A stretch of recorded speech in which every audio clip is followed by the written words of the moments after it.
Atvykome į seniausią šalies miestą Keiptauną. Čia prasidėjo Pietų Afrikos istorija.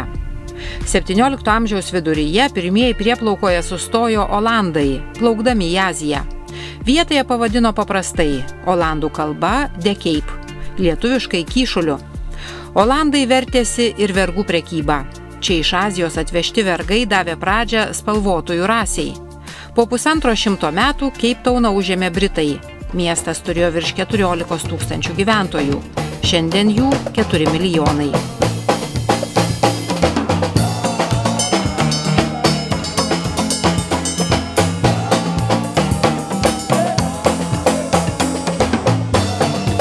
Turistų mėgiama vieta – karalienės Viktorijos ir princo Alberto krantinė, seniausias pietų pusrutulio uostas. Čia kasmet apsilanko milijonai žmonių. Mes jį vadiname Ritavu, o jūs? Ritavas, Litvaks. Litvakai sukūrė Pietų Afrikos žydų tapatybę. Mums reikia kremo, nes Afrikos saulė negailestinga. Muzikos dievai mane nubaudė. Vietoj 4 stygų davė 1.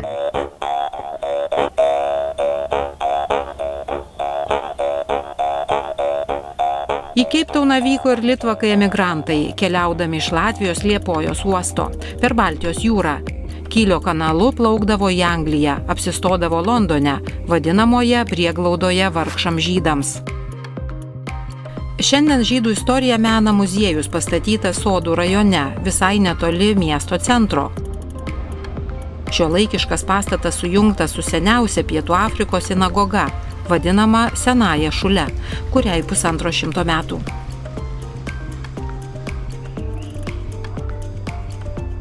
O dabar ekskursija su muziejaus direktoriumi Gavinu Morisu, 4 kartos litvaku. Tuo išjungsiu garsą. Prašau, išjungkite garsą. Čia į Pietų Afriką, Keiptauno uostą atplaukiantys litvakai. Tai nuotrauka daryta 20 amžiaus pradžioje. Ir matyti, kad daugelis jų ant palto ar kepurės segėjo etiketes, ant kurių buvo užrašytas miesto, iš kurio jie atvyko, arba šeimos, su kuria jie laukia susitikimo pavadinimas. Atvykę jie nieko nepažinojo. Žmonės iš tų pačių Lietuvos vietovių atvykdavo į uostą pasitikti laivų ir ieškodavo informacijos apie giminės. Ir matome, kad iš pradžių tai daugiausia buvo vyrai. Pirmiausia atvykdavo tėvai arba sūnūs.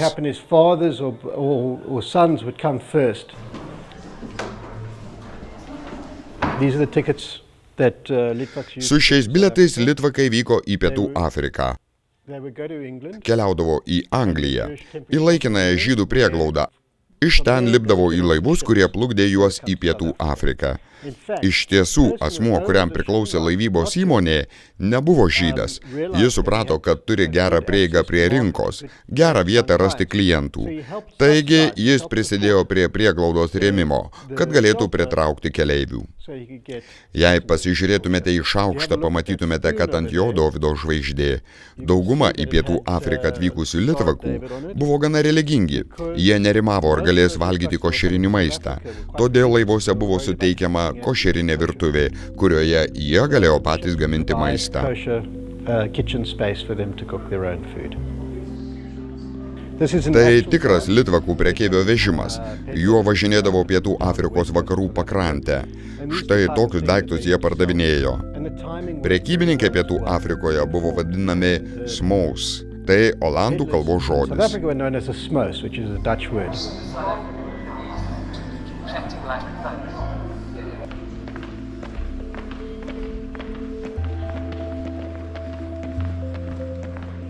Na, o už manęs vieno iš Lietuvos štetlų rekonstrukcija. Tiksliu masteliu, suprojektuota pagal Rietavo štetlą. Iš čia kilusi muziejaus rėmėjų šeima. Ir daugelis Pietų Afrikos žydų šeimų vis dar turi pavardes kilusias iš štetlų, iš kur jie atvyko. Pavyzdžiui, yra daug Pietų Afrikos žydų, kurių pavardė yra Grus, taip pat kaip Pazval, Šival ir daugelis kitų. Right up until the Second World War and the Holocaust. Iki pat Antrojo pasaulinio karo ir holokausto čia gyvenančios šeimos palaikė ryšius su Lietuva. Deja, holokaustas Lietuvoje buvo toks smarkus, kad tarp šeimų tiesioginis ryšys nutrūko. Pietų Afrikos žydų bendruomenė, kaip čia atvyko litvakai, išaugo 80%. 80% plus Litvaks, we've created a South African. Litvakai sukūrė Pietų Afrikos žydų tapatybę. Mano ir mano tėvų kartos žydai yra labai nutolę nuo pirminių litvakų tradicijų. Original Litvak traditions. But connections to Lithuania. Ryšiai su Lietuva ir kalbėjimas jidiš kalba buvo tarsi tiesioginė linija, nutrūkusi kartu su holokaustu. With the Holocaust. So there's a letter. Štai laiškas ponui Hasansonui iš Johannesburgo. Ir matote pašto ženklą, kuris yra iš Lietuvos. Žiūriu į datą. 1930 metai. 1930. Postcard to. Tai nedidelis atvirukas ponui Arikosui. Vėlgi iš Lietuvos. Šis jau gana vėlyvas. 1940 metai. Ir matome, kad jis atkeliavo iš Vilniaus. This is, I think our favorite part. Manau, kad tai mūsų mėgstamiausia muziejaus dalis. Šią dalį ypač mėgsta vaikai. Ji puikiai atspindi, iš kur mes kilome. Where we came from. The scale is exactly 1:1. Mastelis yra tiksliai 1:1. Taigi viskas yra lygiai to paties dydžio. Tai šabo valgis, kurį žydai valgė penktadienio vakarą. Maistas, kurį galima pamatyti ir Lietuvos žydų šeimoje. Jis lygiai toks pat dabar ir Pietų Afrikoje po 150 metų. Valgome tokį pat maistą. Čia ir farširuota žuvis, vištienos sriuba, mažas mėsos pyragas ir samovaras. Įdomu ir tai, kad dauguma Pietų Afrikos žydų šeimų turi varinį puodą kaip šeimos relikviją. Visi iš Lietuvos išvykstantys žydai buvo religingi ir nerimavo, kad jiems teks valgyti košerinį maistą, todėl atsivežė savo puodus. Taigi, labai daug žydų šeimų vis dar išsaugoja varinius puodus.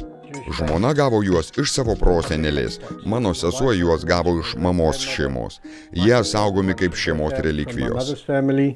And they're kept as family heirlooms. Mes jį vadiname ritavu, o jūs? Ritavas.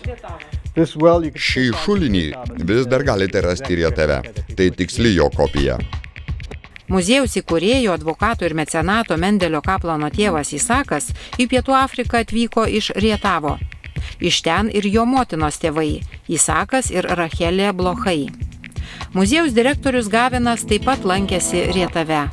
Kelionė į Lietuvą jį paskatino įrengti šią ekspoziciją ir įamžinti šeimos istoriją.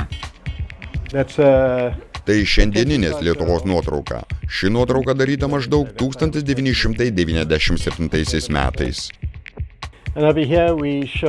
O čia rodome įvairius darbus ir dalykus, kuo užsiėmė žydų šeimos gyvendamos Lietuvoje.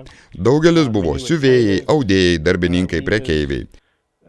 Ir iš tiesų, jei pažvelgtumėte į Pietų Afrikos drabužių mažmenininkus, didžiuosius drabužių prekės ženklus, dauguma jų kūrė į Pietų Afriką atvykę Lietuvos žydai.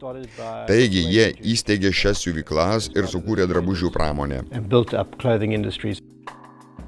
Einame toliau. Svarbi ekspozicijos dalis menanti pasipriešinimą apartheidui. Litvakai atvyko į Pietų Afriką su ta pačia ideologija, įsitikinimais, kurie jau egzistavo Lietuvoje. Žydų bendruomenėje jų buvo 3. Viena iš jų religija. Klausykite savo rabinų, gyvenkite taip, kaip jūsų rabinai visada gyveno. Kitas buvo sionizmas.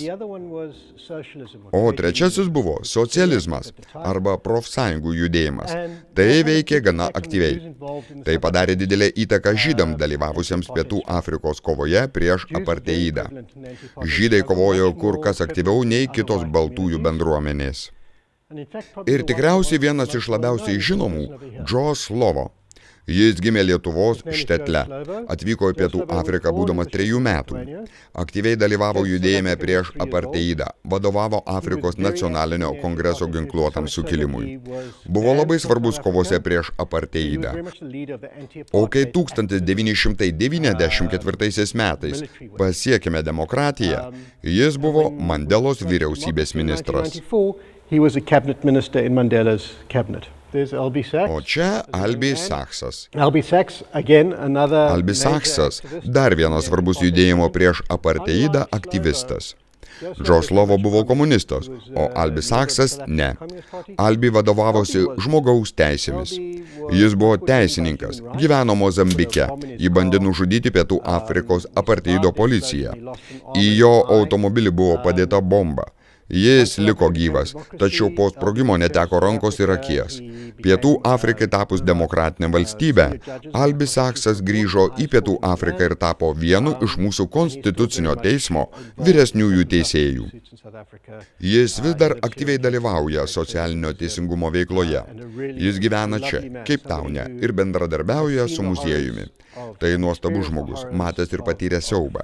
Ir per visą šį laiką išsaugojo žmogišką orumą. And has maintained his sense of humanity through that entire process. The other major Litvak. Kita svarbi litvakė yra Helena Suzman, nuostabi moteris. Politiškai daug artimesnė Pietų Afrikos žmonėms, net labiau nei Joe Slovo ar Albie Sachsas. Ji buvo kovos su apartheidu aktyvistė, tačiau tai darė laikydamas įstatymų.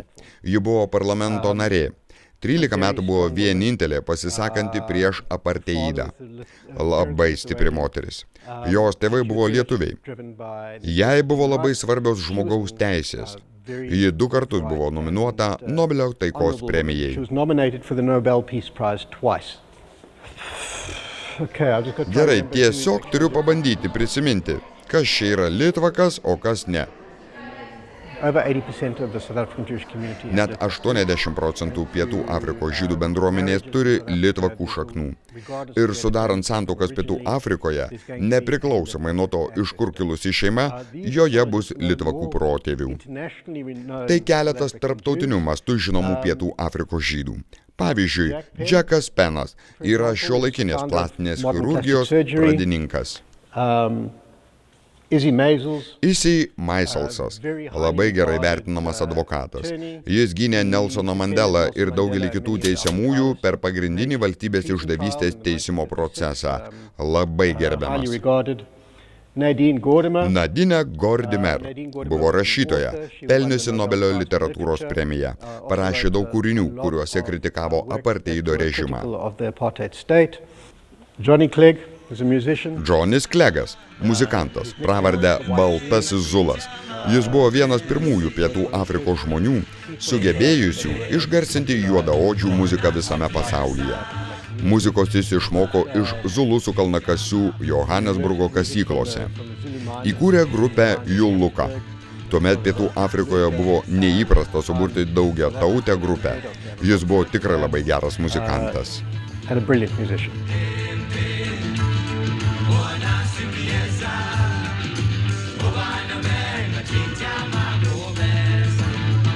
Barnis Simonas, vienas iš įžymybių. Jo garsiausias teatras Pretorijoje, Pietų Afrikoje. Jis įkūrė Turgaus teatrą, kuris Pietų Afrikoje garsėja tarptautinė trupe. Labai aktyviai dalyvavo liberaliajame judėjime prieš apartheidą. Irma Stern yra bene sėkmingiausia Pietų Afrikos menininkė. Jos darbai ir kolekcijos kabo Luvre ir visame pasaulyje. Ali Bacheris. Abu tėvai yra pirmos kartos lietuviai. Jis buvo Pietų Afrikos kriketo komandos kapitonas, sporto administratorius. Jo geriausiais metais, apie 2000-uosius, jis buvo įtakingiausias asmuo kriketo srityje. Tai yra Britų kolonijinė sporto šaka. Dėl populiarumo Indijoje tai yra antra pagal populiarumo sporto šaka pasaulyje. Todėl, jei vyksite į Indiją, jis ten žinomesnis nei dauguma kitų. Muziejaus direktorius Gavinas Morisas taip pat turi lietuviškų šaknų. I'm a fourth generation Litvak. Esu ketvirtos kartos litvakas. Užaugau Bloemfonteino mieste, Pietų Afrikos viduryje. Tuo metu tai buvo labai didelė žydų bendruomenė, apie 650 šeimų. Šiandien šios bendruomenės nebėra. Tai Pietų Afrikoje nutiko. Didelė dalis žydų imigravo iš Pietų Afrikos. Žydai persikėlė į Johannesburgą ir Keiptauną, kuriuose verda gausus kultūrinis gyvenimas. Rich Jewish cultural life, both in Johannesburg and in Cape Town. History has always been important to them. Žydų tautai istorija visada buvo svarbi. Kasmetinė Toro skaitymo šventė yra skirta mūsų istorijai papasakoti. Akivaizdu, kad aš labai tikiu istoriją, nes esu istorikas. Ir manau, kad prieš nusprendžiant, kur eiti, reikia žinoti, iš kur esi kilęs. You need to know where you come from before you know where you're going to.